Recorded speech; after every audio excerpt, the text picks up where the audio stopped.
पुराने चीज लंबे समय तक अब चलने वाली नहीं है, क्योंकि अब जनता ने ठान लिया है कि वे बदलाव लाकर ही रहे। जैसा कहा है कि परिवर्तन संसार का नियम है, परिवर्तन होना चाहिए।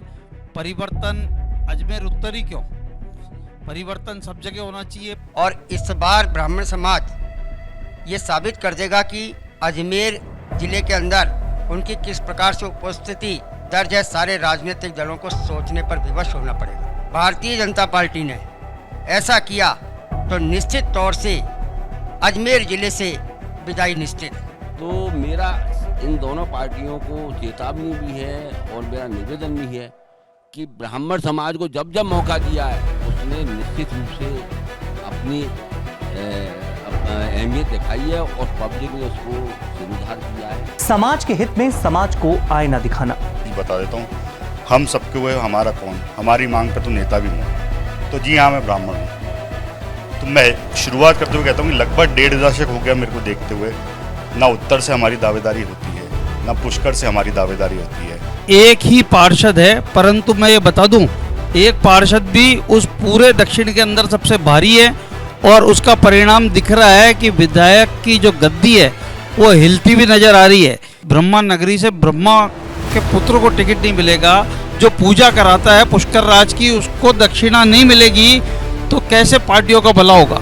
हमारी जिम्मेदारी है समाज और राजनीति में पॉजिटिव बदलाव लाना। आपने ब्राह्मणों की शक्ति को यूं समझा है, ठीक है, सहिष्णु हैं, दयालु हैं, कृपालु हैं, समाज के मार्गदर्शक रहे ब्राह्मण, लेकिन अपमान सहन नहीं करेंगे।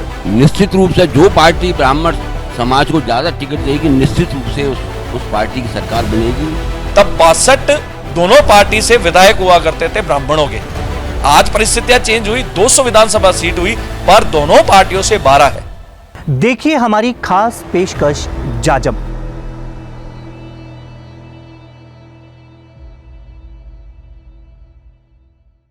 चुनावी प्रदेश राजस्थान का सियासी मिजाज समझने के लिए, चुनावी प्रदेश राजस्थान का सियासी मिजाज भांपने के लिए दाता न्यूज और एन भारत न्यूज ने संयुक्त रूप से एक कार्यक्रम शुरू किया है, जिसमें बात होगी अजमेर विधानसभा क्षेत्र की और उत्तर और दक्षिण विधानसभा क्षेत्र की, जहां बात होगी सिर्फ समाज की, जहां बात होगी समाज की बात समाज के साथ।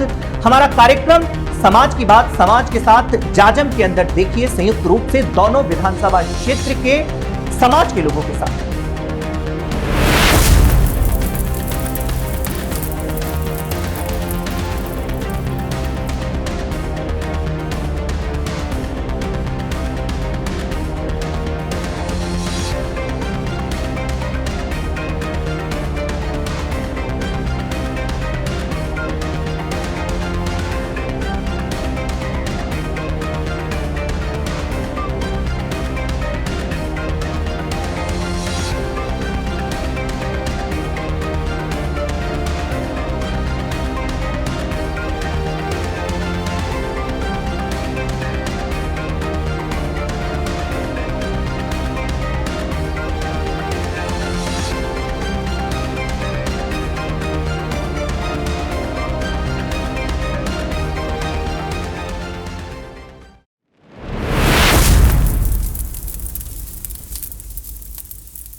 समाज की बात समाज के साथ जाजम कार्यक्रम में उपस्थित सभी ब्राह्मण समाज के प्रबुद्धजनों का इस कार्यक्रम में हार्दिक स्वागत और अभिनंदन।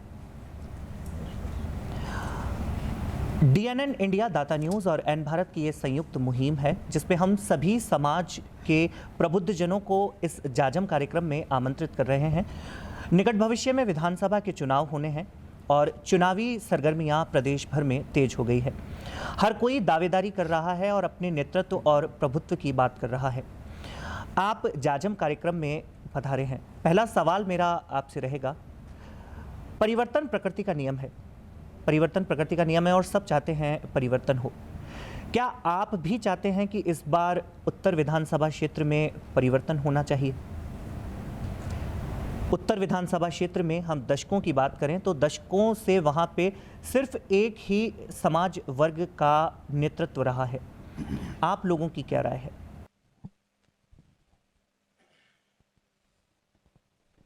जैसा कहा है कि परिवर्तन संसार का नियम है, परिवर्तन होना चाहिए। परिवर्तन अजमेर उत्तर ही क्यों, परिवर्तन सब जगह होना चाहिए। परिवर्तन दक्षिण में भी होना चाहिए, परिवर्तन पुष्कर में भी होना चाहिए, परिवर्तन ब्यावर में भी होना चाहिए, मसूदा में भी होना चाहिए। परिवर्तन की बात जहाँ आती है, ब्राह्मण अपनी बात इसलिए करता है कि ब्राह्मण जो है वो एकमात्र ऐसी जात है जिस पर 36 कौम भरोसा करती है। क्योंकि ब्राह्मण जो है वो पंडित है, तीर्थ पुरोहित है, वो जब पूजा कराती है तो 36 कौमों की भलाई के लिए वो काम करती है। और वही एक ऐसी कौम है जिसका साथ 36 कौम दे सकती है, क्योंकि ब्राह्मण हमेशा 36 कौम के साथ खड़ा रहा है। चाहे कोई आदमी किसी भी वर्ग का हो, किसी भी समुदाय का हो, किसी भी जाति का हो, ब्राह्मण सदैव उसके जन्म से लेकर उसके मरण तक जितने भी कार्यक्रम और क्रियाक्रम भी होते हैं तो उसमें सब में सामूहिक भूमिका जो निभाता है। एक ब्राह्मण एक ऐसा व्यक्ति है जिसका हर वर्ग के अंदर उसके पूरे परिवार तक, गहराई तक उसका रिश्ता होता है। इसलिए ब्राह्मण को जो अजमेर उत्तर ही क्यों, मैं तो कहूँ कि सिटी का भाग खाली अब अजमेर उत्तर नहीं रहा है, क्योंकि एडीए का जब विस्तार पुष्कर तक हो गया, नसराबाद तक हो गया, किशनगढ़ तक हो गया, तो ये बात अब हमें पूरे जिले की करनी चाहिए कि ब्राह्मण का जो वर्चस्व है, जो हमारी आबादी जिस तरह से बढ़ी है, जिस तरह से तीर्थराज पुष्कर है, वहाँ ब्रह्मा की नगरी है, और ब्रह्मा की नगरी से भी यदि ब्रह्मपुत्र मांग रहा है तो उसका असर पूरे उत्तर में भी पड़ेगा, दक्षिण में भी पड़ेगा और 8 विधानसभाओं पर पड़ेगा। तो परिवर्तन तो सभी विधानसभाओं में होना चाहिए। जब तक नयों को मौका नहीं मिलेगा, पुराने चीज लंबे समय तक अब चलने वाली नहीं है, क्योंकि अब जनता ने ठान लिया है कि वे बदलाव लाकर ही रहेंगे। बिल्कुल, जाजम पे आप सबका क्या विचार है इसमें? संक्षिप्त में आप लोग बताएं, समय की बाध्यता है। आपका प्रश्न बहुत ही महत्वपूर्ण है 2023 विधानसभा चुनाव के लिए, अजमेर उत्तर और दक्षिण के लिए विशेष तौर पर। पुष्कर अहम है हमारे लिए क्योंकि जगत पिता ब्रह्मा की नगरी है। मैं बात पुष्कर से ही शुरू करूंगा। पुष्कर में पिछले करीब 30-40 वर्षों से कोई ब्राह्मण व्यक्ति चुनाव नहीं लड़ा है वहाँ विधानसभा का।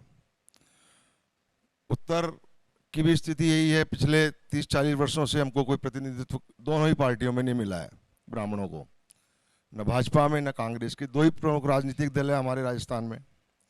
तो ऐसी मान्यता है कि ब्राह्मण समाज की इन परिस्थितियों को देखते हुए जो समय के अनुसार मांग है, वो ये उचित होगा कि लगभग 8 विधानसभा क्षेत्र है हमारे अजमेर संसदीय क्षेत्र में। लगभग हमको कम से कम 4 नहीं तो कम से कम 2 टिकट तो मिलने ही चाहिए, और वो दोनों टिकट अजमेर उत्तर और पुष्कर से ब्राह्मण को दिया जाए तो निश्चित रूप से बहुत बड़ी दोनों ही क्षेत्रों से अच्छी विजय होगी, जहाँ तक मैं सोचता हूँ। क्योंकि मैं ब्राह्मण समाज के संगठन से भी एक जुड़ा हुआ हूँ और वर्षों से इस मुहिम में लगे हुए किसी प्रकार से ब्राह्मण समाज संगठित हो। समय काल और परिस्थितियाँ देखते हुए आज जो परिस्थितियाँ हमारे सामने है, ब्राह्मण एकजुट है, और उसका जीता जागता उदाहरण है जब रघु शर्मा जी को हमने उपचुनाव में अजमेर संसदीय क्षेत्र से चुन के और देश की संसद में भेजा, और वहीं से इस राजस्थान में परिवर्तन की बयार शुरू हुई। और उस परिवर्तन के बयार का परिणाम यह हुआ कि राजस्थान में सरकार बदली, और बदलने के बाद में कांग्रेस सरकार यहाँ बनी। तो ये जीता जागता नमूना है कि जब ब्राह्मण एक होगा तो निश्चित रूप से विजय निश्चित रूप से होगी। और हमारा मेन फोकस जो है अजमेर उत्तर और पुष्कर से है कि कम से कम इन 2 सीटों पर तो ब्राह्मण को टिकट दिया जाए। दोनों ही पार्टियों से मेरी ये मांग है। रही दक्षिण की बात, जब आप दक्षिण के बारे में मुझसे प्रश्न पूछेंगे तो वो हम सबसे छुपा हुआ नहीं है कि हमारी समाज के जो जनप्रतिनिधि हैं, पार्षद हैं, या जो किसी भी राजनीतिक दल से हमारे कुछ लोग ऐसे हैं जिनको प्रताड़ित भी किया गया। विधानसभा का सवाल मैं पूछ ही लेता हूं आपसे। दक्षिण विधानसभा में आपके नेतृत्व की बात करें, 40 से 42 वार्ड आते हैं, बहुतायत से आपका ब्राह्मण समाज यहाँ निवास करता है। नगर निगम के प्रतिनिधित्व की बात करें तो सिर्फ 1 पार्षद है आपके, और आप नेतृत्व की बात कर रहे हैं, एक मत की बात कर रहे हैं, तो क्या ठगा हुआ महसूस तो ब्राह्मण वहां भी बिल्कुल हम ठगा हुआ महसूस कर रहे हैं। और ये विडंबना है हमारे समाज की कि एकमात्र पार्षद नीतू मिश्रा वहां से भाजपा की पार्षद है। परिवर्तन के प्रश्न पर कपिल जी आपका क्या विचार है, आप क्या सोचते हैं? परिवर्तन प्रकृति का नियम है। राजस्थान में पिछले कई वर्षों पहले 70 लाख के लगभग ब्राह्मण हुआ करते थे और 70 विधानसभा सीटें होती थी ब्राह्मणों के लिए। ब्राह्मण जीत कर आते थे। और आज 90 लाख के करीबन राजस्थान में ब्राह्मणों की संख्या है। संख्या के आधार पर उचित प्रतिनिधित्व दिया जाना चाहिए। आज की तारीख में 19-20 MLAs राजस्थान में हैं, तो ब्राह्मण जप तप और ध्यान की मूर्त होता है, हमेशा देने का भाव रखता है। तो मौका अगर मिलता है और ब्राह्मण अजमेर डिस्ट्रिक्ट से कम 3 या 4 MLA बन कर के आते हैं तो फिर देने का भाव तो और खुले दोनों हाथों से जनता के लिए सर्वांगीण दृष्टि से आनंद ही आनंद होगा, ऐसा मेरा मानना है। जी डॉक्टर कुलदीप, आपके क्या विचार हैं? नमस्कार, मैं डॉक्टर कुलदीप शर्मा। मैं यूरोलॉजिस्ट हूँ और आना सागर चौपाटी पर केजी स्टोन हॉस्पिटल मेरा। मैंने खुद ने उत्तर विधानसभा क्षेत्र से दावेदारी कर रखी है और जैसा कि समाज का साथ है ही है, और साथ ही साथ मैं चिकित्सक हूँ। सभी तरह के लोग मुझसे, सभी वर्गों के लोग मुझसे, सभी धर्मों के लोग मुझसे नियमित मिलते हैं।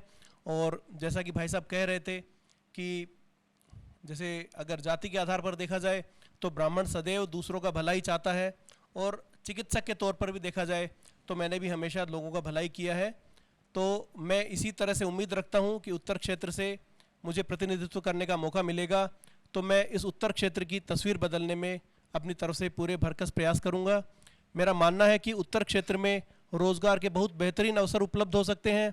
हम ये मानते हैं कि अजमेर को लोग कहते हैं कि रिटायर्ड और टायर्ड लोगों का शहर है, जबकि अजमेर एक बहुत ही एनर्जेटिक लोगों का शहर बन सकता है। हमारे पास लोग कहते हैं इंडस्ट्री नहीं लग सकती क्योंकि यहाँ पर पानी की कमी है, जगह की कमी है, जबकि मैं मानता हूँ कि हमारे पास ऐसी इंडस्ट्रीज लग सकती है जो बेंगलोर हैदराबाद को मात करे। जैसे कि रीज़न के ऊपर आएंगे तब हम बात करेंगे। मैं योगेंद्र ओझा जी के पास आऊँगा। आप अधिवक्ता भी हैं, समाज में वर्चस्व भी हैं, राजनीतिक विचारधारा भी काफ़ी प्रबल है आपकी। आपको क्या लगता है, हम दोनों सीटों की बात करें तो कितना परिवर्तन आवश्यक है? वैसे सभी अभी तक जो वक्ता हैं और सभी ने अपने आप को कहा है कि परिवर्तन प्रकृति का नियम है। वक्ताओं ने यह भी कहा कि हम 36 कौम को साथ लेके चलते हैं, पर जिस प्रकार से चाहे बिहार की सरकार हो चाहे राजस्थान की सरकार हो, जो सेंसस उन्होंने किया है जातिगत के ऊपर, जब राजनीतिक पार्टियां और सरकारें जब जातिगत पे आ गई है तो हमें आने में कहीं उचित नहीं रहना चाहिए। अब जातिगत की बात बची तो दक्षिण और उत्तर, आपका प्रश्न नहीं आया कि एक पर्टिकुलर जाति से ही उत्तर विधानसभा क्षेत्र से पिछले 30 साल से विधायक बन रहे हैं।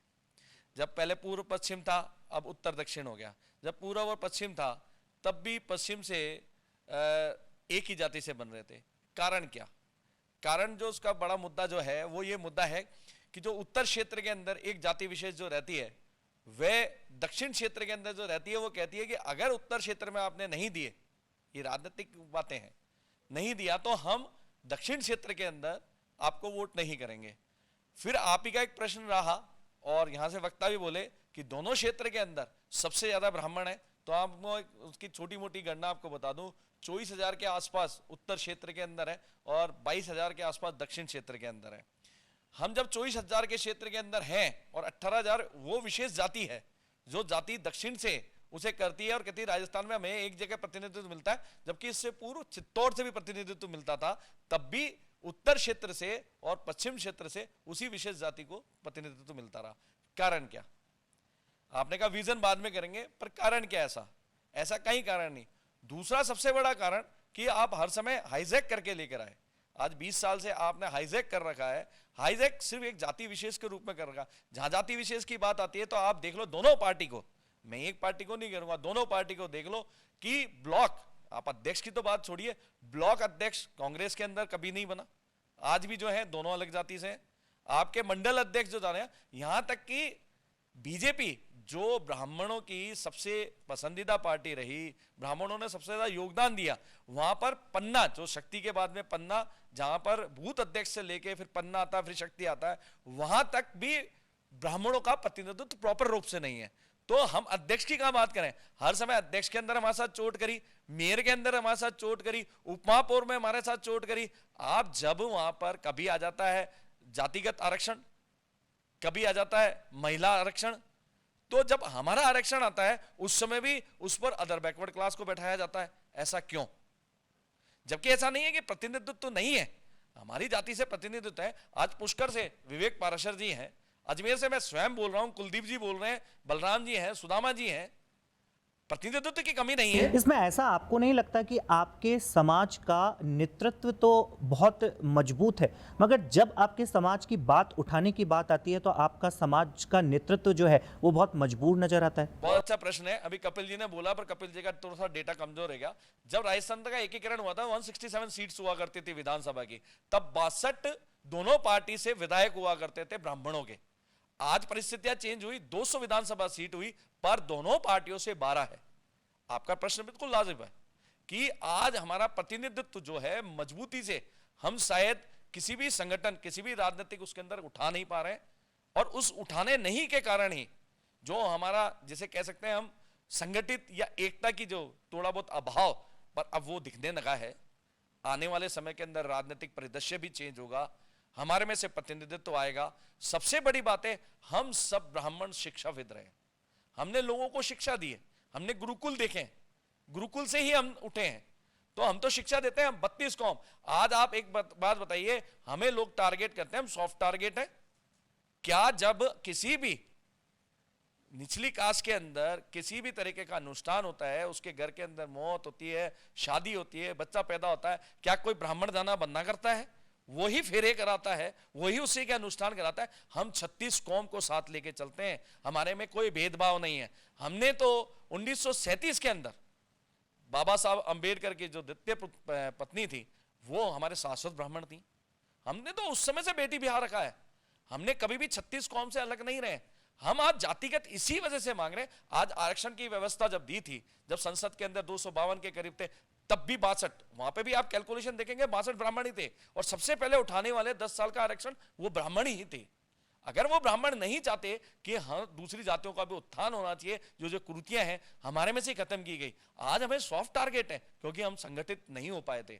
पर आने वाला परिदृश्य बहुत चेंज हो रहा है मोंटी जी। आने वाले समय के अंदर प्रतिनिधित्व भी मिलेगा, नहीं मिलेगा तो हम हमारा हक मांग रहे हैं। बिल्कुल, आप जाजम के ऊपर विराजे हुए हैं। एक बार ये सवाल मेरा सबसे रहेगा, क्या आप लोगों को भी यही लगता है कि इतना मजबूत नेतृत्व होने के बाद भी आप लोग जब अपने हक की बात आती है तो आपका नेतृत्व आप लोगों को बहुत मजबूर नजर आता है? सुदामा जी हैं, ये वरिष्ठ हैं, प्रबुद्ध हैं, राजनीति में भी दमखम दिखाया है, तो आपको क्या लगता है, आप कितना सहमत हैं इससे? मैं इस बात से कतई सहमत नहीं हूँ कि ब्राह्मण समाज संगठित नहीं है। ब्राह्मण समाज संगठित है, लेकिन राजनीतिक दलों ने अपनी महत्वाकांक्षाओं के लिए समाज का गला घोटा। सवाल यही है, मैं आपके कमजोर की बात नहीं, मैं तो ये कह रहा हूं कि हमारा कहना यह है कि आप लोग बहुत मजबूत हैं, मगर ऐसी क्या मजबूरी रहती है कि आप मजबूर हो जाते हैं अपनी ही मांग के लिए? आज जाजम के ऊपर आप विराजे हुए हैं, सभी प्रबुद्ध जन हैं, निकट भविष्य में चुनाव है, आप चुनावी मैदान के अंदर अपना दमखम दिखाना चाह रहे हैं, तो अभी आपका नेतृत्व कितना मजबूत है? यदि आपको दोनों ही लीडिंग पॉलिटिकल पार्टीज टिकट नहीं देती है, एससी की सीट रिजर्व है दक्षिण विधानसभा क्षेत्र में, उत्तर की बात होती है, पुष्कर की बात होती है, या बात हम 8 विधानसभाओं की करते हैं, वहां से यदि आपको नेतृत्व नहीं मिलता है तो क्या आपका समाज राजनीतिक दामन छोड़कर समाज के व्यक्ति के लिए चुनावी मैदान में उतरेगा? निश्चित तौर से इसके लिए हमारी कोर कमेटी बनी हुई है। वो कोर कमेटी तय करेगी कि हमें करना क्या है, क्योंकि ये पर्दे की बात है, और निश्चित तौर से रंग लाएगी। और इस बार ब्राह्मण समाज ये साबित कर देगा कि अजमेर ज़िले के अंदर उनकी किस प्रकार से उपस्थिति दर्ज है। सारे राजनीतिक दलों को सोचने पर विवश होना पड़ेगा। दशकों से आप टिकट की मांग कर रहे हैं, मगर अभी तक भी आपको पॉलिटिकल पार्टीज ने टिकट नहीं दिया है। मेरा सवाल यही है कि इस बार क्या निर्दलीय आप चुनावी मैदान में कोई उतरता है तो समाज साथ होगा? आपने कहा कि हम हमारी कमेटी का निर्णय करेंगे। आज जाजम के ऊपर बैठे हैं, कुछ तो विचार किया होगा। जाजम के ऊपर आप प्रबुद्ध जन हैं, समाज का नेतृत्व करते हैं, राजनीतिक पॉलिटिकल पार्टीज को आप लीड करते हैं, समाज आपके साथ है, संगठन आपके साथ है। यदि यहाँ बात करें कि कोई भी व्यक्ति, किसी भी राजनीतिक पार्टी का व्यक्ति टिकट नहीं देता है उसको राजनीतिक पार्टी, तो क्या आप उस राजनीतिक महत्वाकांक्षा को छोड़कर व्यक्ति विशेष के साथ चुनावी मैदान में आएंगे? निश्चित तौर से, जहाँ तक मेरा मत है, क्योंकि मैं किसी राजनीतिक दल से जुड़ा हुआ नहीं, निश्चित तौर से मैं ऐसा कोई कैंडिडेट उतर कर आता है तो उसका खुले दिल से तन मन धन तीनों चीज़ों से सहयोग करूँगा। जी, इस पे बाकी सबकी क्या राय रहेगी? देखो, मैं आपको बता दूं कि ब्राह्मणों का जो इतिहास रहा है वो बहुत ही भयावह और बहुत बढ़िया इतिहास रहा है। पुष्कर के अंदर आज तक के पुराने इतिहास, जब 1952 से चुनाव होना शुरू हुए थे तब से आज तक गणना करें तो ब्राह्मण एमएलए की संख्या पुष्कर में सबसे ज़्यादा है। क्योंकि जब पहला विधायक जो पुष्कर से चुनकर आया था, जो पहला आज़ादी के बाद पहले विधायक थे, वो जय नारायण शर्मा पुष्कर के स्थानीय ब्राह्मण उम्मीदवार थे। उसके बाद वे 3 बार लगातार, प्रभा मिश्रा ने लगातार 3 चुनाव लगातार जीते। उसके बाद चौथा चुनाव सूरज देवी मल्होत्रा, जो भी ब्राह्मण समाज से थी, उन्होंने चुनाव जीता। और सबसे बड़ी खास बात ये रही कि उनके चुनाव में जब अगला चुनाव लड़ा गया तो मतों की संख्या बढ़ी लगातार। कभी कम मत नहीं हुए कि एक बार 10,000 से जीते तो अगली बार 12 से, फिर 14 से, हमेशा बढ़ी। और मैं एक और बात बता दूं जो शायद सब लोगों को नहीं पता होगी, पुष्कर में आज़ादी के बाद 1952 से नगर पालिका के चुनाव होना शुरू हुए थे। और आरक्षण के समय को छोड़ दें कि जो सीटें आरक्षित थी, उसके अलावा 1952 से लेकर 2023 तक लगातार 14 बार ब्राह्मण नगर पालिका चेयरमैन बने दोनों पार्टी से, जिनमें पुष्कर नारायण शर्मा, दामोदर शर्मा, सूरज नारायण पाराशर, कमल पाठक, अभी वर्तमान में जो है शिव स्वरूप महर्षि, और उसके बीच में गोपाल शर्मा। यदि काउंट करें तो आज़ादी के बाद में ब्राह्मण को छोड़कर अन्य कोई चेयरमैन बना ही नहीं है। तो ऐसी सीटों पर जहां ब्राह्मण का पूरा वर्चस्व है और ब्रह्म नगरी से ब्रह्मपुत्र दावेदारी नहीं करेगा तो और कौन करेगा। तो मेरा ये है कि पॉलिटिकल पार्टियां भली टिकट ना दे, ये सब कुछ जानने के बावजूद इनको अनदेखा करे। तो जैसा सुदामा जी ने कहा और सभी जितने ब्राह्मण नेता है, मैं डंके की चोट पर कहता हूँ, इस चुनाव के अंदर ईंट से ईंट बजाकर रख देंगे। डीएनएन चैनल ने जो हम सबको बुलाया, मैं आभार व्यक्त करता हूं। मैं राजस्थान सर ब्राह्मण महासभा अध्यक्ष बलराम शर्मा, क्योंकि चुनाव आ रहे हैं और ब्राह्मण समाज तो सिद्ध कर चुका है कि जब जब उसको मौका मिला है तो पब्लिक ने उसको सिर पे बैठाया है। विगत चुनाव में हमारे 2 एमएलए ब्राह्मण समाज के हुए हैं, उनको एक पार्टी ने दिया और पब्लिक ने उनको सिर पे बैठाया। तो मेरा इस बारे में एक कहना है कि एक पार्टी का एजेंडा तो सबके सामने है कि वहाँ से तो एक कैंडिडेट निश्चित है उत्तर विधानसभा क्षेत्र से, लेकिन दूसरी पार्टी प्रयोग करती रही है। अब हमारे विवेक जी ने जो कहा और जो वक्ताओं ने कहा, निश्चित रूप से ब्राह्मण समाज जब जब उसके सम्मान के ऊपर चोट आती है तो वो निश्चित रूप से अपने सम्मान को वापस लेने के लिए इकट्ठा होके और अपना हक लेके रहता है। और आने वाले समय में निश्चित रूप से जो पार्टी ब्राह्मण समाज को ज़्यादा टिकट देगी, निश्चित रूप से उस पार्टी की सरकार बनेगी। ये पार्टियां टिकट ही देती हैं, लेकिन पब्लिक जो है, पब्लिक वोट देती है, जब भी जो है विधायक एमपी बनते हैं। तो मेरा इन दोनों पार्टियों को चेतावनी भी है और मेरा निवेदन भी है कि ब्राह्मण समाज को जब जब मौका दिया है उसने निश्चित रूप से अपनी अहमियत दिखाई है और पब्लिक ने उसको सिरोधार किया है। तो आने वाले समय में इस पैनल के अंदर भी गुंजन जी और बाकी सारे लोग हैं, एक बार इनके भी विचार जान लेते हैं।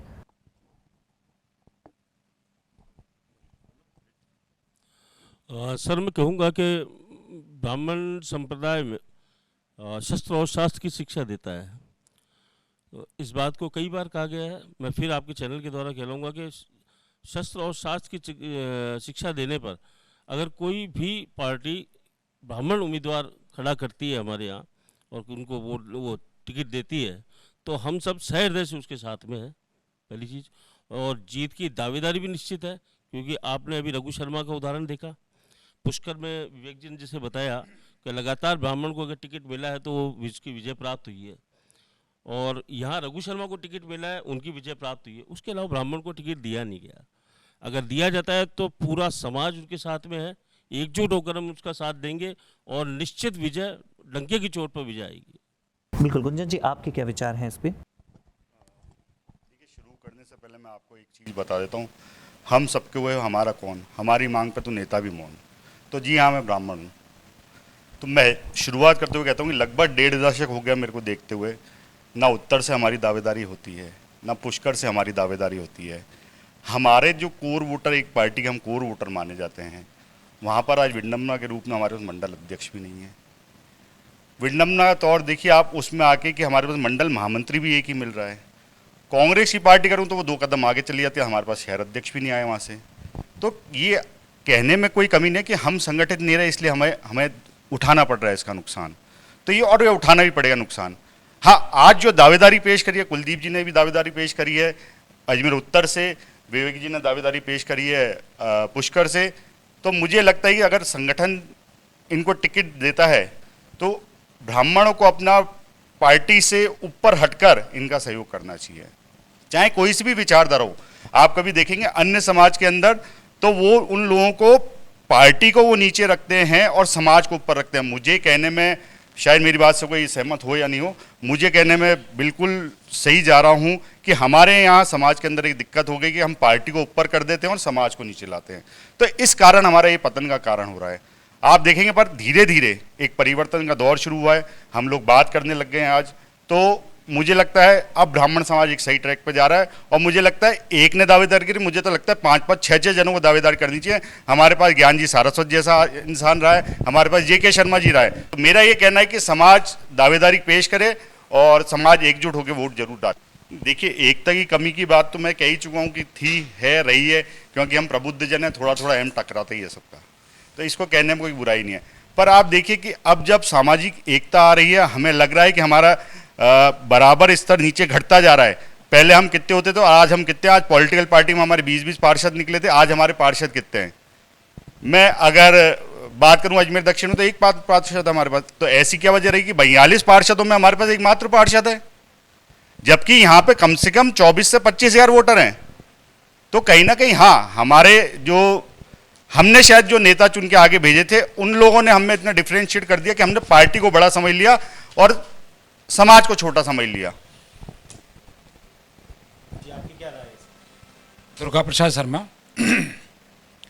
हर जाति अपनी जनसंख्या के आधार पर सभी राजनीतिक दलों से अपनी टिकट मांगती है। जैसा कि अजमेर की स्थिति है, अजमेर उत्तर से जाति विशेष को ही प्रतिनिधित्व मिलता है और उनका एक तर्क ये होता है कि साहब हमें उत्तर में टिकट मिलने पर उसका प्रभाव दक्षिण में भी पड़ेगा। तो इसी संदर्भ में मेरा निवेदन है कि ब्राह्मण समाज उत्तर में भी, जैसा कि अभी ओझा जी ने बताया, लगभग 24,000 की हमारी जनसंख्या है, मतदाता है, और दक्षिण में भी 20 से 22,000 ब्राह्मण समाज रहता है। तो क्यों नहीं ब्राह्मण समाज को भी प्रत्याशी बनाया जाए। वर्तमान में जितनी भी लोकल बॉडीज़ हैं, जिसमें नगर निगम ले लीजिए, जिला परिषद ले लीजिए, कितने ब्राह्मण पार्षद या जिला परिषद के मेंबरान को टिकट दिया गया और वो वहाँ सदस्य हैं। इसमें मैं स्वयं अपनी ओर से ये भी मानता हूँ कि ब्राह्मण समाज बहुत सशक्त है, बुद्धि वाला है, लेकिन कहीं कहीं हमारा पक्ष जो है, सॉफ्ट कॉर्नर है, उसका कई बार गलत फ़ायदा उठा लिया जाता है। तो मैं तो सभी बंधुओं से ये निवेदन करूँगा कि हम बहुसंख्यक होके हमारी जो मांग है उसको सभी राजनीतिक दलों के सामने रखनी चाहिए और ब्राह्मण समाज को उचित प्रतिनिधित्व मिले, ऐसी मैं मांग करता हूँ। अजमेर में केकड़ी एक ऐसी सीट थी जो ब्राह्मणों की मानी जाती थी, लेकिन अब वो भी खत्म हो चुकी क्योंकि वो अलग जिला बन गया। तो अब अजमेर में ब्राह्मण कहाँ से दावेदार? जैसा कि अजमेर में 8 विधानसभा सीट है, अजमेर उत्तर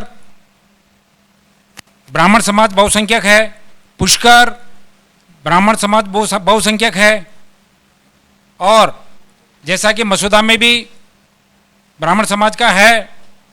तो ये 2-3 स्थान ऐसे हैं जहाँ से ब्राह्मण समाज को प्रतिनिधित्व मिल सकता है। वहाँ से टिकट मिले तो निश्चित तौर पर विजयश्री मिलेगी।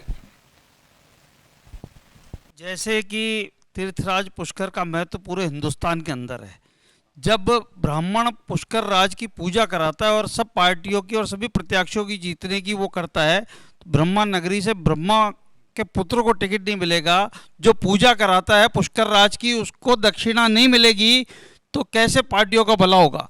जैसे कि आप लोग कह रहे हैं कि ब्राह्मण समाज जो है वो मजबूर होता जा रहा है, अरे हमारा समाज तो बहुत मजबूत है, उसे मजबूर किया जा रहा है। और मजबूरी की परिकाष्ठा वो होती है कि जब जब ब्राह्मण बोला है राज सिंहासन डोला, चाहे वो कोई सा भी शासन आया हो, तो अब बदलाव की लहर आएगी और ब्राह्मण समाज जागेगा और बहुत बड़ा परिवर्तन देखने को मिलेगा। पॉलिटिक जब अति हो जाती है तो अति का जो परिणाम है, अभी तक हमें मजबूर किया गया है।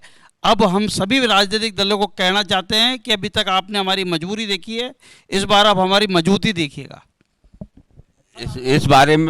इस बारे में मैं एक बात कहना चाह रहा हूँ कि जो बीजेपी में हमारे ब्राह्मण समाज के नेतागण हैं, जो सक्रिय राजनीति में पार्षद हैं, मैं उनके विवेक बुद्धि को ललकारने की कोशिश कर रहा हूँ कि उनमें थोड़ा चेतना आए कि वो वहाँ पार्टी में अपनी बात ही नहीं रख पाते हैं।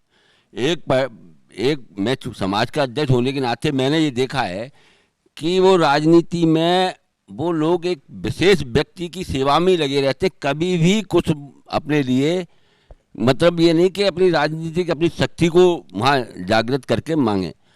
तो अब जैसे हमारे डॉक्टर कुलदीप जी हैं, इनको मैं बधाई देता हूँ कि इन्होंने कम से कम एक हौसला दिया और एक बुद्धि विवेक के द्वारा, और ये बुद्धिमान आदमी हैं, समाज में प्रतिष्ठित आदमी हैं। तो मैं चाहूँगा कि ऐसे लोगों को अगर टिकट मिलेगा तो निश्चित रूप से पूरा समाज, अब जो विवेक पाराशर जी हैं हमारे जिला अभियोजन अधिकारी हैं, इनका राजनीतिक कैरियर जो है 2 बार जिला अभियोजन अधिकारी छोटी उम्र में बन गए, बुद्धि विवेक चातुर में हर तरह से जो है सरस्वती पुत्र हैं। और हमें इससे पहले पुष्कर विधानसभा क्षेत्र में 3-4 बार शायद MLA वहाँ से रहे हैं।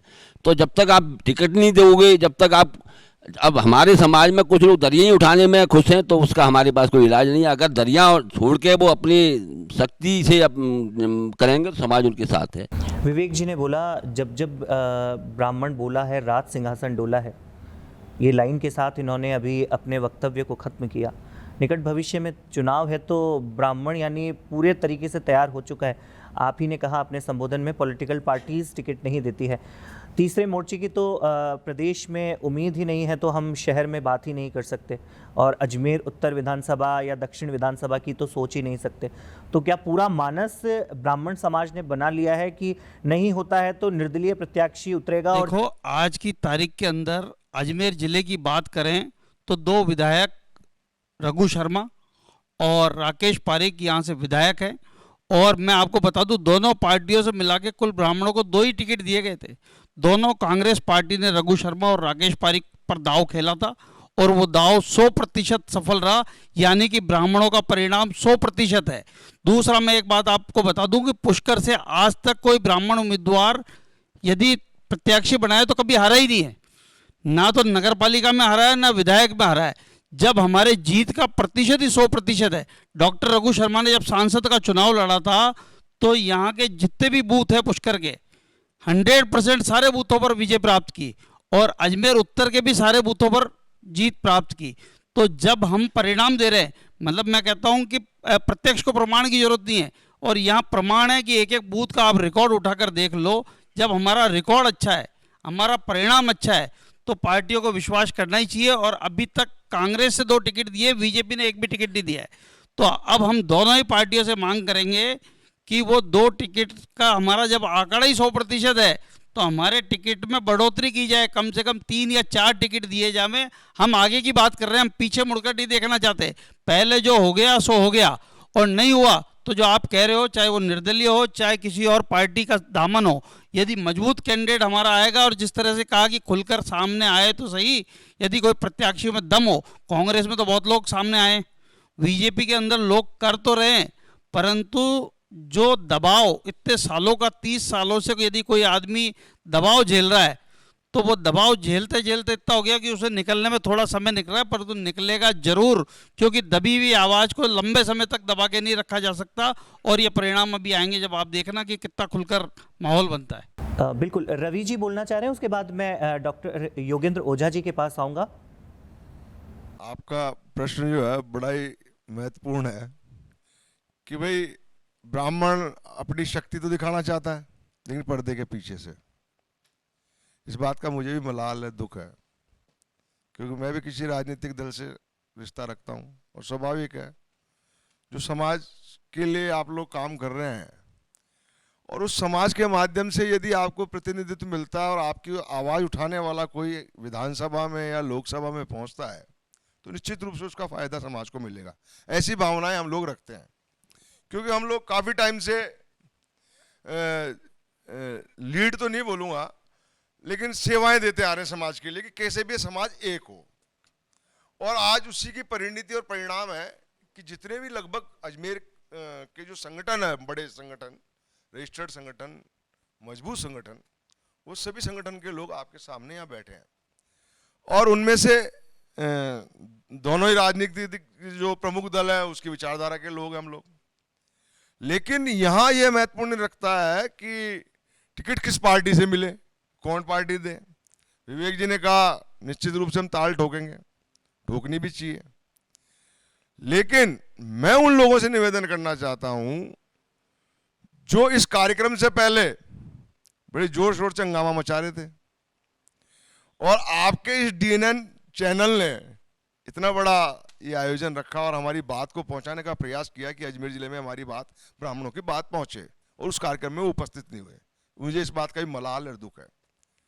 अब जैसा कि हम लोगों ने, जैसे सुदामा जी ने भी कहा था, बलराम जी ने कहा, विवेक जी ने कहा, कुलदीप जी तो खैर खुद कैंडिडेट ही हैं, हम लोगों ने जो पूर्व में एक आध मीटिंग हुई थी, जब ये सिलसिला शुरू हुआ कि अब जब चुनाव आ रहा है विधानसभा का, उसमें हमारी लोगों की क्या रणनीति रहेगी, तो हल्की फुल्की मीटिंगें हुई, बातचीत भी हुई, तब वहाँ ये डिसाइड हुआ था, जहाँ तक मैं सोचता हूँ सुदामा जी के भी नोटिस में होगा, बलराम जी, गुंजन भैया, सभी लोगों के, कि हम 5-5 लोगों का पैनल दोनों प्रमुख राजनीतिक दलों के भेजेंगे।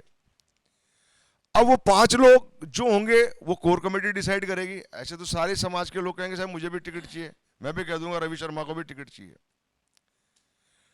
कहने का मतलब ये है कि वो 5 लोग जो शॉर्ट किए हुए जो नेम है हमारे समाज के, ब्राह्मण समाज के, वो 5 लोग इतनी दमदारी से अपनी दावेदारी प्रस्तुत करें कि मजबूर कर दे सामने वाली पार्टियों को, चाहे बीजेपी हो चाहे कांग्रेस हो। और जहां तक फोकस रहेगा तीसरी पार्टी, निर्दलीय या अन्य कोई क्षेत्रीय दल, जहां तक मैं सोचता हूं, मेरा जो पर्सनल ओपिनियन है, व्यक्तिगत विचार है, मैं इससे सहमत नहीं हूं कि इन दोनों पार्टियों से अगर हमको टिकट नहीं मिलता है तो हम किसी निर्दलीय के रूप में ताल ठोकें या हम हमारी शक्ति का परिचय ढंग से नहीं दे पाए। हमको हमारी पूरी एनर्जी और ताकत पहले हमें इस चीज में झोंकनी है, ये हम बाद में डिसाइड कर सकते हैं, लास्ट मोमेंट तक भी कर सकते हैं। आप सब लोग मेरे से वरिष्ठ हैं, राजनीति के अनुभवी लोग भी हैं। विवेक जी मेरे भाई के समान है, राजनीति हम दोनों ने साथ ही शुरू की, NSUI से लेके यूथ कांग्रेस से गया, डिस्ट्रिक्ट कांग्रेस कमेटी में मैं हूँ, आप बलराम जी उपाध्यक्ष हैं, सब कुछ है।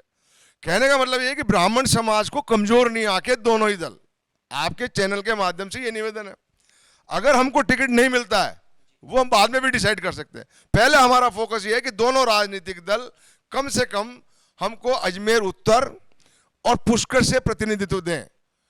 मसूदा की रही बात, वो वहां के लीडरान जाने, केकड़ी की रही बात, वहां के लीडरान जाने।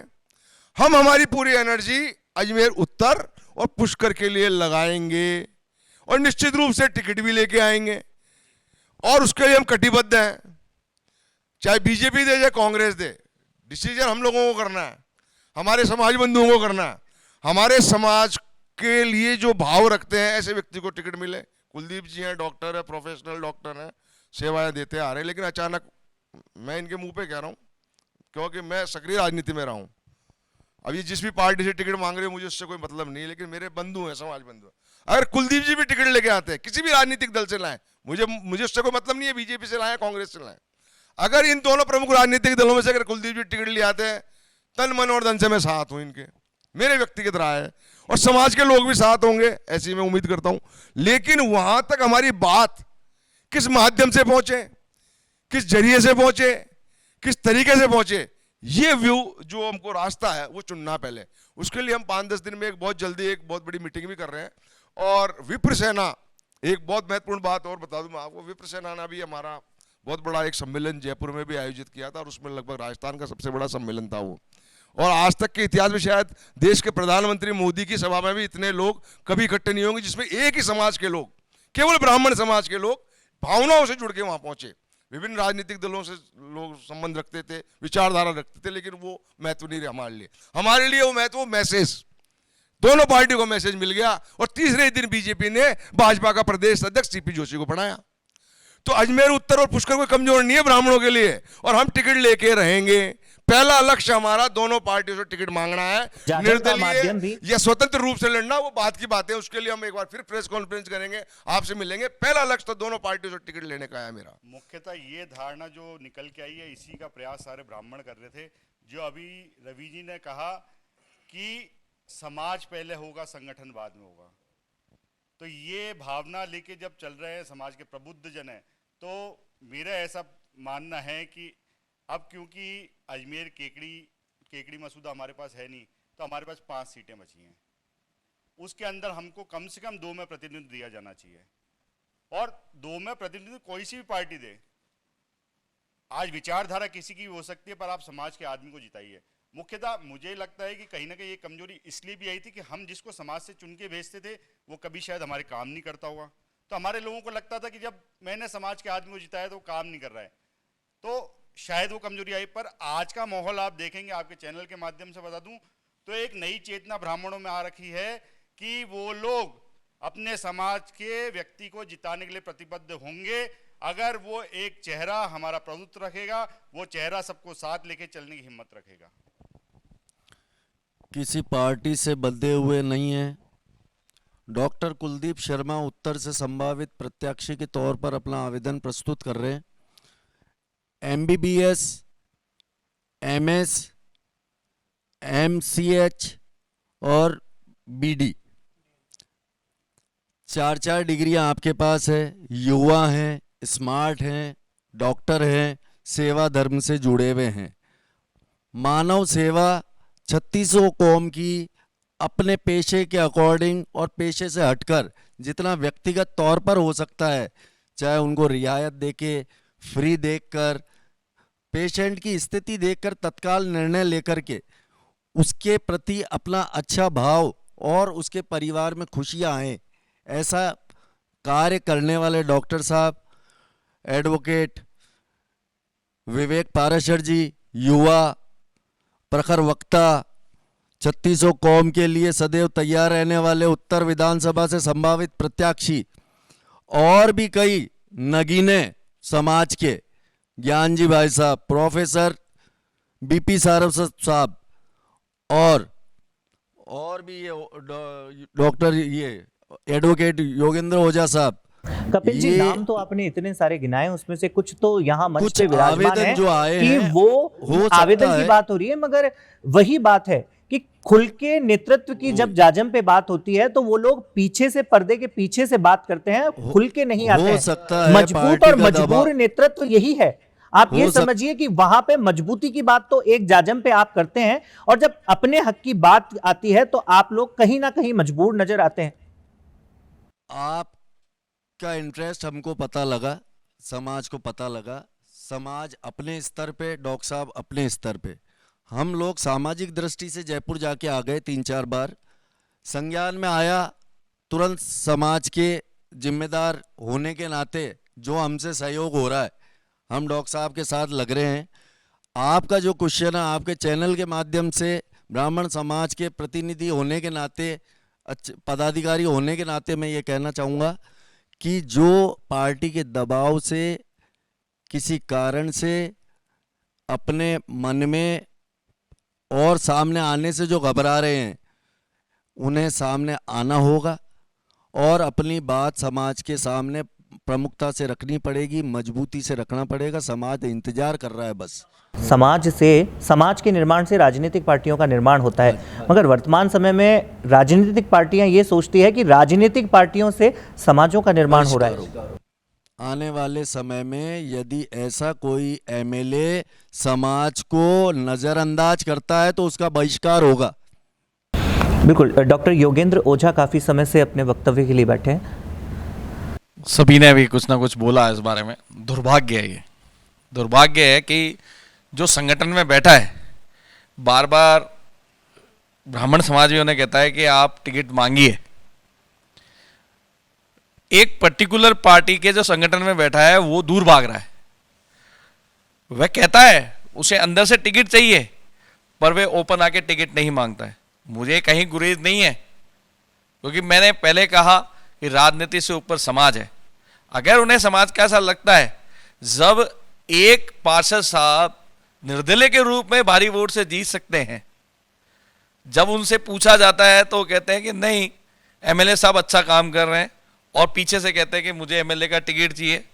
सामने आके मांगे, आप मांगोगे तब ही मिलेगा। माँ भी दूध जब पिलाती है जब बच्चा रोता है। जब तक आप बोलोगे नहीं तो टिकट नहीं मिलेगा। वो लोग चाहते ही नहीं है। तो बलराम जी ने बहुत अच्छी बात की, कुछ लोग ऐसे हैं जो सिर्फ दरी बिछाने का ही काम करेंगे, वह कभी ऊपर नहीं बढ़ सकते। ये दुर्भाग्य है। 20 साल से राजनीति में बैठकर पार्षदशिप कर रहे हैं, 20 साल हो गए उनको, कभी खुद करते हैं, कभी अपनी पत्नी से कराते हैं, पर वह टिकट मांगते समय पीछे हट जाते हैं। क्या घबराहट है? क्या खा जाएंगे? नहीं। उसका उल्टा दूसरे राजनीतिक दल के अंदर है, वहां मांगा जाता है पर वहां मिलता नहीं है। फिर वही बात आ गई जो गुंजन जी ने कही, संगठन की बहुत बड़ी कमी थी। अभी सुदामा जी बोल रहे थे नहीं हम संगठित हैं, नहीं है। अगर संगठित होते तो इतनी हिम्मत नहीं थी कि साउथ के अंदर जो दक्षिण क्षेत्र है उसमें 42 पार्षद की सीट है, एक को मिलता है, वो बड़ी मुश्किल से जीतता है। वो अपने काबिलियत से जीतता है, वहां पर कोई विधायक का काबिलियत नहीं होती है, उसके खुद के व्यक्तिगत संबंध होते हैं, तब वो जीतता है। तो फिर क्या? और वहां पर जो पूर्व के अंदर जो हमारे पास में बैठे हैं जोशी जी, वह वहां पर पार्षद रहे हुए होते हैं, उन्हें उनकी तरफ ध्यान नहीं दिया जाता है, उनको गौण किया जाता है, उनको एक अच्छे कार्यकर्ता होने के बावजूद उनको गौण किया जाता है।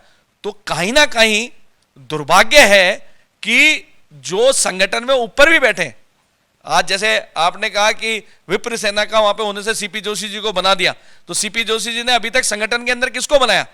सीपी जोशी जी के बाद ही रमेश सोनी जी बने थे। क्या सीपी जोशी के बाद रमेश सोनी जी के अलावा क्या अजमेर के अंदर, जिले के अंदर महामंत्री भी बनाया उन्होंने? अभी महामंत्री तक नहीं है। बहुत बड़ी विडंबना है। जिस संगठन को सबसे ज्यादा ब्राह्मण जुड़ा पड़ा है, जहां ब्राह्मण खड़ा हो जाता है, फिर वही बात कि आज समाज की बात ना करके राजनीति की बात करने लगता है। जैसे ही वोट की राजनीति आएगी, आपका व्यक्ति अगर कांग्रेस से टिकट लेके आ भी गया तो वहां पर आ जाएगी, नहीं संगठन ने कह दिया, नहीं हमारे फलाने संगठन ने कह दिया, हम तो उसके साथ जाएंगे। तब वो जातिगत नहीं है, यहां संगठन में एकता की कमी आती है। तो ये एक बड़ा ही दुर्भाग्य का प्रश्न है। ये आप बार बार पूछ रहे थे कि आगे बढ़ के किसी ने टिकट मांगा क्या? अब जब मैं मानता हूं डॉक्टर साहब हैं, एमबीबीएस करके आए, एमडी करके आए, एमएस करके आए, सॉरी डीएम करके आए, कर पाएंगे, वहां पर हम अपना प्रतिनिधित्व दे पाएंगे। हम बात कर रहे हैं संगठन की, पर हम उन लोगों को लेके आए आगे जो इस तरीके के काम को करने के लिए सक्षम है, किसी के सामने खड़े होकर बोलने को, अपना हक मांगने के लिए तैयार हैं। हमारे पास अभी एक संगठन के अंदर हक मांगने को तैयार नहीं है। मेरे को कांग्रेस ने टिकट दिया पार्षद का, मैं हारा। आज मैंने भी दोनों पार्टी को कहा, मैंने विजन के बेस पे कहा, हम जैसे युवा पढ़े लिखों को आप टिकट दीजिए, जिनका विजन है। वहां जहां विजन की बात है, यहां भी जातिगत की बात हो रही है, वहां विजन की बात है। इस शहर के विजन में क्या था और क्या चाहिए था, वहां नहीं था। आप देंगे तब पता पड़ेगा विजन का। आप इस जगह की जो राजनीतिक भूगोलिक स्थिति, यहां का इतिहास के बारे में आपको ध्यान देगा तब पता पड़ेगा। ब्राह्मण यहां पर शुरू से पूरा की पूरा योगदान रहा। हमारे यहां तो इतनी बड़ी विडंबना रही कि सच बात है जो बलराम जी और विवेक जी ने बात कही कि 2 बार उप महापौर का आया, उन दोनों की हिम्मत नहीं हुई, दोनों बैकफुट पर आए। एक सड़क सिधार गए और एक हैं अभी, दोनों ने हिम्मत नहीं जुटाई। एक बार जनरल का होने के बाद ओबीसी बना, और अभी की आप स्थिति देख लें, ऊपर से लेकर आ गए वो, क्योंकि ऊपर के संगठन में राष्ट्रीय स्तर के ऊपर काम कर रहे थे। मेरे मित्र है, पर मेरे को कहते हुए गरज नहीं है, कोशिश करने से होगी। संगठन आप मजबूती से, ब्राह्मण कब साथ देगा? हमारा संगठन भी तभी साथ देगा जब आप तो कोशिश करेंगे। पहल आप करने अपने की संगठन आवश्यकता में है, पहल करने की आवश्यकता है। पहल पहल देखो क्यों नहीं हो देखो पाती राठौड़ साहब, समाज की ओर से? देखो राठौड़ साहब, ये एक ब्राह्मण समाज ही है। जो ना केवल अपनी कमियां भी बताता है कि हम में क्या कमी है, हमारे लोगों में क्या कमी है, ये मादा एक सिर्फ ब्राह्मण के अंदर ही हो सकता है। और हम अपनी खूबियां भी बताते हैं कि हम क्या कर सकते हैं और हमने क्या किया और हमारा पुराना परिणाम क्या रहा। ये हर किसी समाज में इतना दम नहीं होता कि वो अपनी कमियां भी बता दे और अपनी खूबियां भी गिना दे। तो मैं दोनों पार्टियों से ये अनुरोध करता हूँ कि दोनों पार्टियां, जो प्रमुख राजनीतिक दल है, वो ब्राह्मणों को अधिक संख्या में टिकट दे, ताकि हम कह सके कि ये दौरे मोहब्बत यूं ही चलता रहे, ना तुम चोट खाओ ना हम चोट खाएं। और मैं ये भी कहना चाहता हूं कि हम कोई अपनी भीख नहीं मांग रहे हैं, हम अपना हक मांग रहे हैं और हक मिलना चाहिए। ऐसा समाज का मिलेगा जो अपनी बात समाज में हो रही बुराइयों को भी खुलकर कहे और अपने जो समाज को चाहिए वो भी खुलकर बताए।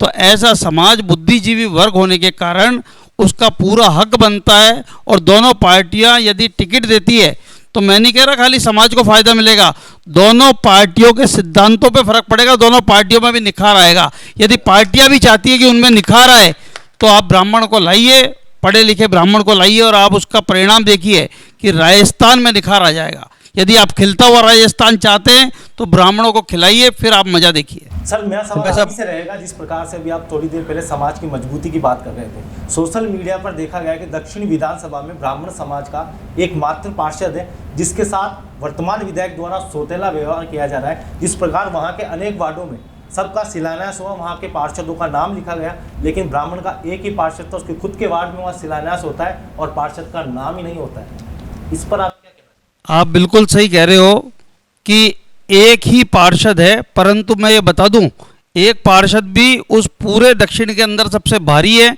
और उसका परिणाम दिख रहा है कि विधायक की जो गद्दी है वो हिलती भी नजर आ रही है। क्योंकि एक पार्षद को छेड़ना, मैं कहूँगा 100 पर 1 भारी, ये कोई कम बात नहीं है। और उधर जो मैं कहूँ पंडित को छेड़ना तो बहुत खराब बात है, वहाँ पंडितायन है।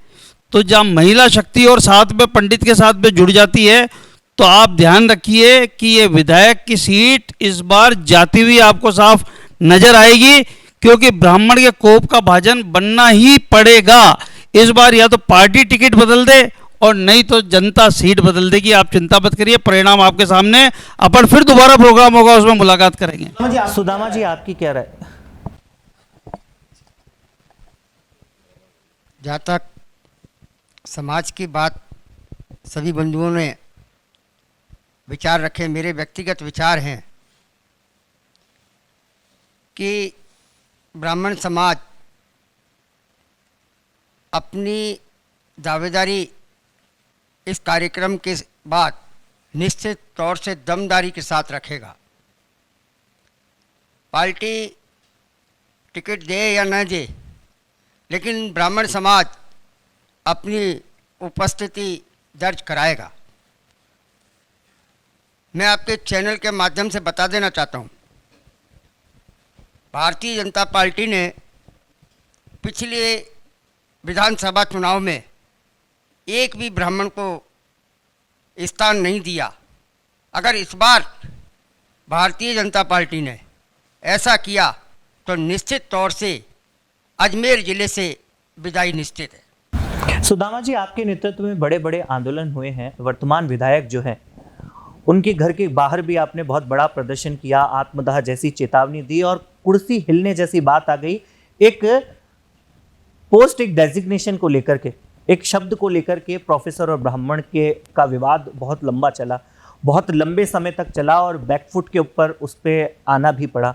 अभी वर्तमान समय में भी यही चल रहा है कि शिलान्यास पट्टिका के ऊपर नाम का विषय है। सिर्फ एकमात्र ब्राह्मण पार्षद दक्षिण विधानसभा क्षेत्र से है, मगर लगता है समाज ने इस मुद्दे को गौण किया या उठाना चाहिए, या इसमें कहीं ठगा हुआ महसूस कर रहे हैं या पीछे आ रहे हैं? जो आपने कहा कि बैकफुट पे आना पड़ा, ब्राह्मण समाज कभी बैकफुट पर नहीं आया। ब्राह्मण समाज के बैकफुट की बात नहीं कर रहा हूं। आज जिस आंदोलन की आप बात कर रहे हैं, जिस आंदोलन की आप बात कर रहे हैं, आज वो पूर्व मंत्री महोदय प्रोफेसर नहीं लगा सकते। उन्होंने विधानसभा में भी लिख करके जो नया लेटर पैड छप करके आया उसमें प्रोफेसर नहीं है। वो था कि बैकफुट पे आ गए, तो यहाँ तो शिलान्यास पट्टिका के ऊपर, जैसा मेरे सहयोगी ने आपसे सवाल किया, आपने अभी सुदामा जी जो प्रश्न किया कि ब्राह्मण और क्या बोला था आपने, क्या ऐसा कोई प्रश्न देवनानी जी के संबंध में था, वो मैं स्पष्ट रूप से कहता हूं, मैं डरता नहीं हूं किसी से, पहली बात तो आपको बता दूं। डरने का विषय नहीं है ना, जब जाजम के ऊपर समाज विराजमान खुल के बोलता हूं, मैं ऊपर बोलता हूं, राजनीति पे चर्चा हो रही है, और मैं उनका पड़ोसी भी हूं, मैं उनका पड़ोसी भी हूं। उन्होंने जो कृत्य किए हैं, वो प्रश्न ये था कि पंडित क्यों लगाया जाता है ब्राह्मण के आगे। उसी बात को लेकर एक बहुत बड़ा आंदोलन खड़ा हुआ अजमेर में, और सारे ब्राह्मण घटक जो थे सब एक हुए, और उसी का परिणाम है कि अब परशुराम जयंती पिछले 2-3 सालों से जितनी मजबूती से बनाई जाती है वो आप सभी को विदित है। और निश्चित रूप से उन्होंने जो पंडित का अपमान किया है, और अब की बार टिकट इसीलिए कटेगा उनका, मैं निश्चित कह रहा हूं आपको। ये ब्राह्मण समाज पूरी एड़ी चोटी की ताकत लगाएगा उनको टिकट कटवाने में। ब्राह्मण समाज को टिकट मिले नहीं मिले, देवनानी जी को टिकट नहीं लेने देंगे भाजपा से। यानी ये चरितार्थ। दूसरी बात, जब जब ब्राह्मण बोला है राज सिंहासन डोला, निश्चित रूप से डोलेगा। जब जब हुई धर्म की हानि, ये धर्म की हानि हुई है। ब्राह्मण तो भैया 16 संस्कारों में उसकी उपस्थिति अनिवार्य है, और वो तो अंतिम चरण में, अब हमारी तो याद आएगी उनको। आपने ब्राह्मणों की शक्ति को यूं ही समझा है, ठीक है, सहिष्णु हैं, दयालु हैं, कृपालु हैं, समाज के मार्गदर्शक रहे ब्राह्मण, लेकिन अपमान सहन नहीं करेंगे। दूसरी बात, उत्तर में तो हारेगी बीजेपी और वासुदेव देवनानी जी को टिकट ही नहीं मिलना, दक्षिण में भी इसका को भाजन सहन करना पड़ेगा। बताओ क्यों? कि जितने वोटर साहब के उत्तर में हैं, लगभग उतने ही वोटर दक्षिण में भी है ब्राह्मणों के, दोनों जगह अफेक्ट करेगा ये फैक्टर, अनीता बघेल जी का और देवनानी जी का। नीतू मिश्रा के साथ जो उन्होंने किया, अनीता बघेल जी ने जो अपमान अभी भी किए जा रहे हैं। बात हो रही थी आज जाजम के माध्यम से, वो नेतृत्व मजबूत होगा इस बार। बिल्कुल निश्चित रूप से हमारा नेतृत्व मजबूत होगा ब्राह्मणों का। दक्षिण की सीट तो वैसे भी एससी के लिए मुझे ये भी डर नहीं है। उत्तर की सीट जो है वो भाजपा सरकार ने सिर्फ एक जाति विशेष के लिए रिजर्व कर दी है। हाँ, वही तो, वो उस रिजर्वेशन को तो खत्म करने के लिए सब लोग इकट्ठे हुए हैं आज यहाँ। हम तो ये चाहते हैं हमारा उचित प्रतिनिधित्व हो, ठीक है, लेकिन जिसने हमारा अपमान किया है वो बदला तो लिया जाएगा। टिकट मिले नहीं मिले वो दीगर बात है, पहली बात तो टिकट लेंगे, और नहीं भी मिलता है ना तो उनका तो विरोध निश्चित रूप से होगा इन दोनों सीटों पे।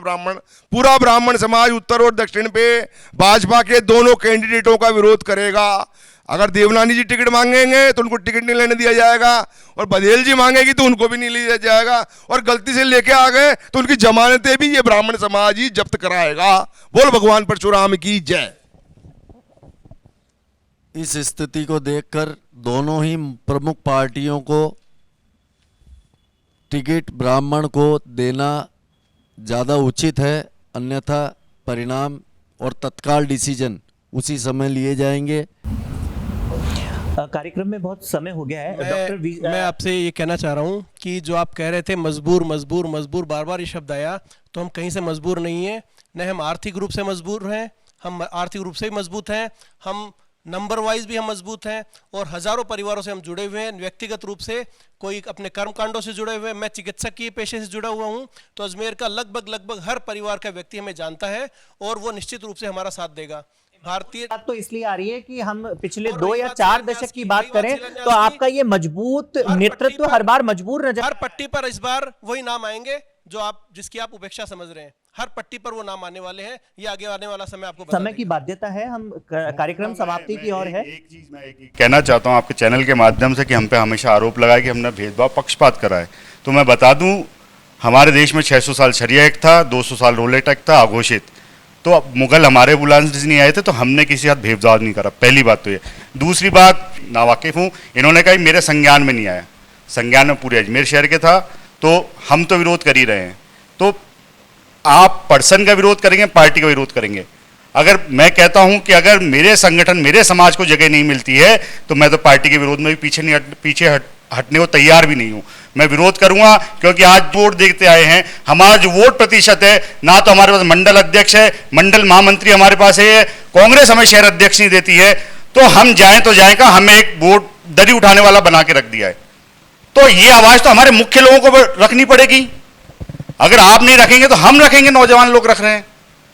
और आप देखेंगे तो हम ये सितंबर लास्ट में जाकर एक बहुत बड़ा अधिवेशन भी करने जा रहे हैं, जिसके अंदर लगभग हम संख्या इकट्ठी करेंगे 5 से 7 हज़ार, क्योंकि हमारी मांग है, आप हमारी भावनाओं को नहीं समझ रहे, आप हमें एक पार्टी का वर्कर समझ रहे हैं। और हम जिन नेताओं को चुन के यहाँ से भेज रहे हैं, हम जिन नेताओं को चुन के भेजते हैं वो हमें वहां पर जाके भूल जाते हैं। ये हमारे समाज की कमी है।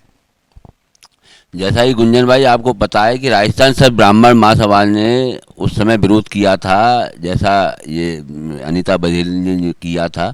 अब इसमें लास्ट में मेरा इतना ही कहना है कि भाई कांग्रेस पार्टी ने तो कुछ ना कुछ ब्राह्मण समाज को दिया है। अजमेर विशेष की जब हम अजमेर में बैठे चर्चा कर रहे हैं तो उसने दिया है, और कांग्रेस पार्टी से हम अपेक्षा करते हैं कि अब की बार भी कम से कम 2 सीट तो देगी।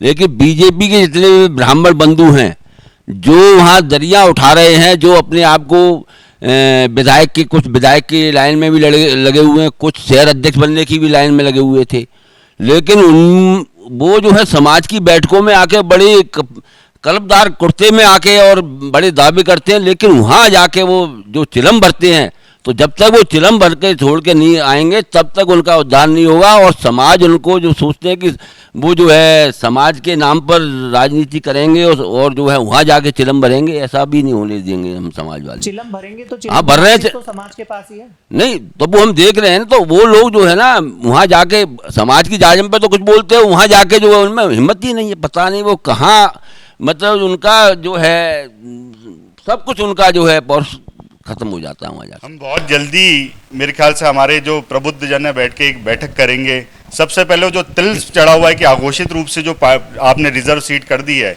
हम यहाँ रिजर्व हैं, वहाँ रिजर्व हैं, केकड़ी हमारे हाथ से जा चुका है, हमारे पास मसूदा नहीं है इस समय, तो शहर में हमारे पास 5 सीटें बचती हैं।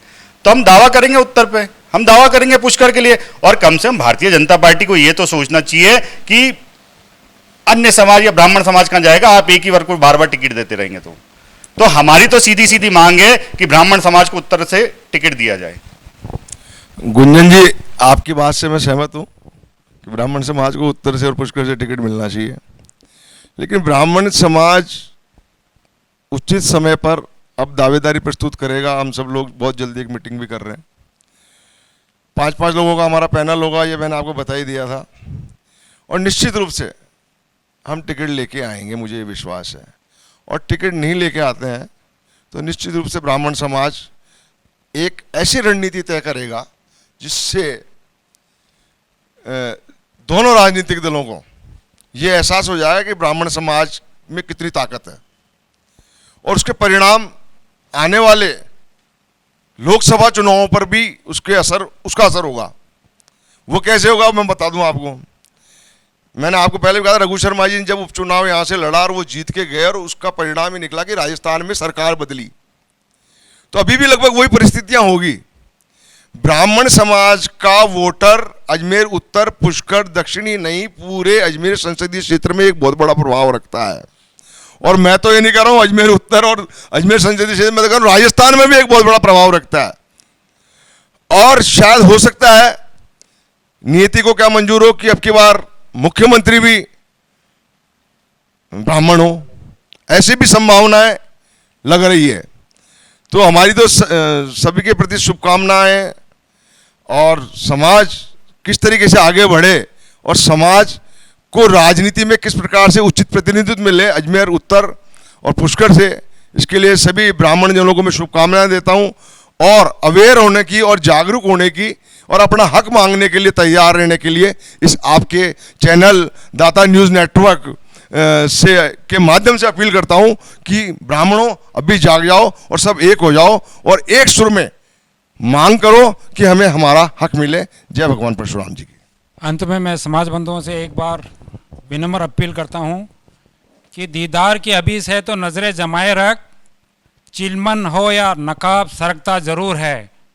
अगर आपको कोई अचीवमेंट करना है तो हमें नज़रें जमा के रखनी है, निश्चित तौर पे सफलता मिलेगी। यदि हौसला है बुलंद तो असंभव कुछ भी नहीं। यदि हौसला है बुलंद तो असंभव कुछ भी नहीं। लक्ष्य को निर्धारित करके उसे पाने का प्रयत्न करें, सफलता खुद ब खुद आपके द्वार पर दस्तक देगी। जय जय भगवान परशुराम। दोनों पार्टियों से यही कहूंगा कि ब्राह्मण से करो यारी, क्योंकि वो पड़ेगी बुलेट की रफ्तार पर भी भारी।